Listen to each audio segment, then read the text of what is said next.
One thing San Francisco has been known for ever since Kyle Shanahan has arrived on the scene is their defensive line strength. And the big reason for that is how much they invest into the position. And I'm not just talking about first round picks, but even when they sign under radar players, they seem to have a major impact. Perhaps one of the better examples of this is Clelin Ferrell, who the Niners signed last year and many people didn't expect much out of him. But regardless of all of that, he was able to step on the field and contribute at a high level for San Francisco and was a huge reason why they made it to the playoffs. But him, alongside other defensive line players, are projected to leave, so San Francisco had to re-up on their defensive line depth, most recently adding Raymond Johnson III. So in this video, I wanted to dive a little bit deeper into Johnson's career up to this point and examine how Kris Kocurek could actually utilize him. Starting out with Raymond Johnson III's beginnings, he played in South Carolina, starting at Sumter High School as a defensive end. According to 24/7 Sports, he was a 3-star recruit and had offers from Georgia Southern, Georgia State, Appalachian State, and Wake Forest. Ultimately, Johnson did decide to commit to Georgia Southern, where he wreaked havoc on quarterbacks across his career. As a freshman in 2017, he played in all 12 games, starting the final 9 contests. He recorded 36 tackles, 6.5 for loss, and 4 sacks. During 2018, the following year, Johnson was a second-team all-conference pick. He had 43 tackles, including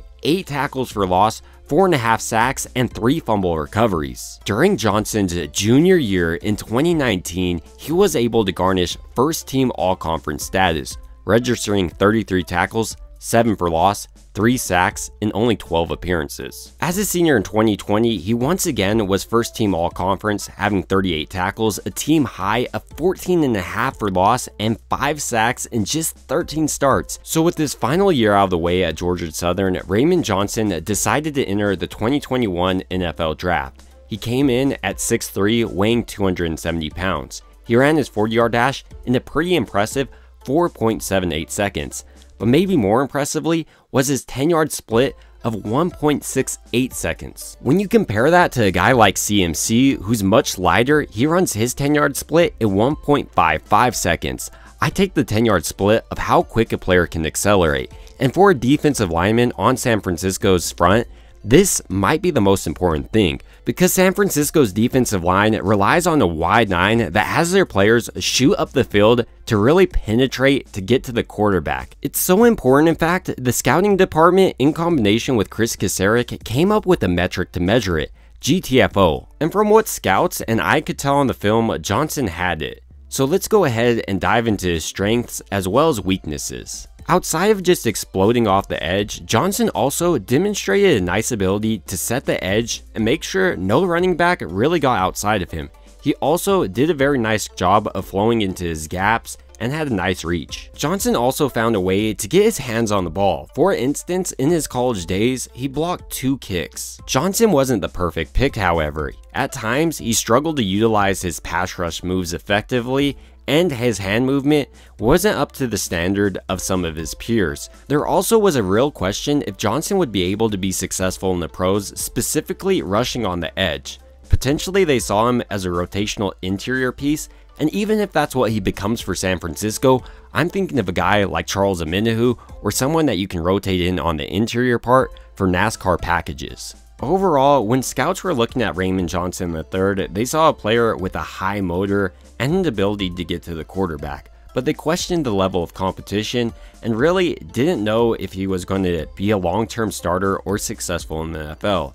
So therefore, Johnson did go undrafted, and on May 2nd, 2021, the New York Giants signed him. This was Johnson's most productive year. He played in 15 games, had 4 tackles, and even 1 sack. Johnson then bounced around to the Bengals in 2022, and then the Lions in 2023, most recently signing with San Francisco.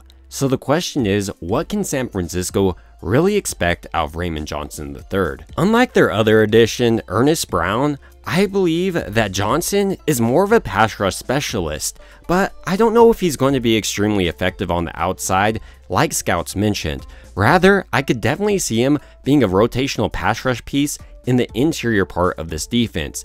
I know many people would look at a signing like this and not give it a second thought, But the fact is, these are the signings that are changing teams. Because when you look at it for San Francisco last year, you had guys like Randy Gregory and Clelin Ferrell, both free agents, that made a huge impact on the following year. So in a similar way, I wouldn't be surprised if Raymond Johnson III could really take a step forward in his development thanks to Chris Kasarik, and we could see him be a success story like a guy like Kerry Hyder or Ferrell. But ultimately, these are just my thoughts on the signing of Raymond Johnson III, and I'd like to hear your thoughts down below. It would also mean a ton to me if you liked and subscribed, and as always, I hope you guys have a great rest of your day.